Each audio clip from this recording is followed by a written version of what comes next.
നരേന്ദ്രമോദിയുടെ 2 ദിവസത്തെ കേരള സന്ദർശനം ലോക്സഭാ തെരഞ്ഞെടുപ്പിന് ഒരുങ്ങുന്ന ബിജെപിക്ക് ഊർജ്ജം പകരുന്നതാണ്. പ്രചരണത്തിന് തയ്യാറാകാൻ ശക്തി കേന്ദ്ര പ്രമുഖരോട് ആഹ്വാനം ചെയ്ത പ്രധാനമന്ത്രി തെരഞ്ഞെടുപ്പ് പ്രഖ്യാപനം ഉടനുണ്ടാകുമെന്ന സൂചന കൂടിയാണ് നൽകുന്നത്. മിഷൻ സൌത്ത് ഇന്ത്യയുടെ ഭാഗമായി കേരളം ഉൾപ്പെടെയുള്ള സംസ്ഥാനങ്ങളിൽ വലിയ മുന്നേറ്റം ഉണ്ടാകണമെങ്കിൽ മോദിയുടെ വ്യക്തിപ്രഭാവം തന്നെയാകും ബിജെപിയുടെ തുറുപ്പുചീട്ട്. वोटरों को ये बताना चाहिए कि 10 वर्ष पहले तक जब देश में एक कमजोर और अस्थिर सरकार थी तो आए दिन आतंकी हमले होते थे.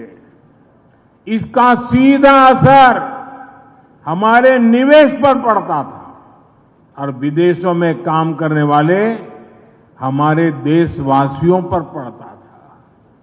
हमें उन्हें बार बार बताना होगा कि एलडीएफ यूडीएफ का इतिहास किस तरह घोटालों का रहा है, भ्रष्टाचार का रहा है.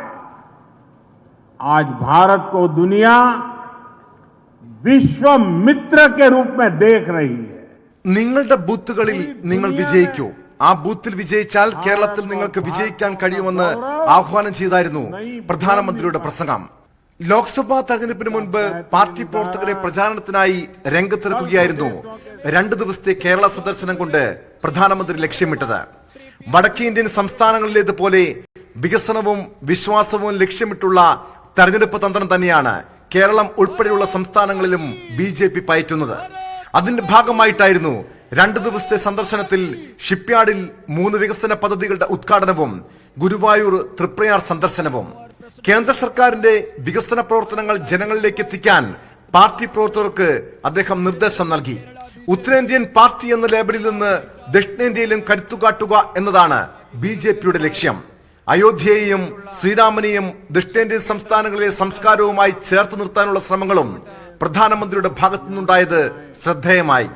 22 जनवरी को प्राण प्रतिष्ठा अयोध्या में होगी, लेकिन श्री राम ज्योति उस दिन शाम को देश के घर घर में जलेगी, हर मंदिर में जलेगी.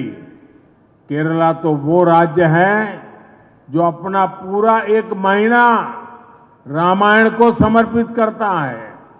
यहां रामायण मासम मनाया जाता है.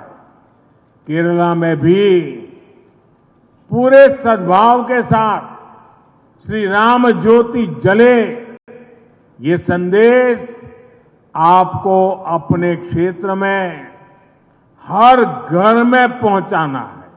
ഹിന്ദി ഹൃദയഭൂമിയിൽ അയോധ്യ അനുകൂല ഘടകമാകുമെങ്കിലും ദക്ഷിണേന്ത്യയിൽ മറ്റൊരു തന്ത്രമാകും ബിജെപി പ്രയോഗിക്കുക എന്നതാണ് അദ്ദേഹത്തിന്റെ പ്രസംഗത്തിൽ നിന്നും വ്യക്തമായത്. കൊച്ചിയിൽ 8 മാസം മുൻപ് നടത്തിയ യുവാ പരിപാടിയിലും തൃശൂരിൽ നടന്ന മഹിളാ സമ്മേളനത്തിലും സിനിമാ താരങ്ങളെയും പൊതുസമ്മതരെയും പാർട്ടിയോട് അടുപ്പിക്കാനുള്ള നീക്കമുണ്ടായിരുന്നു.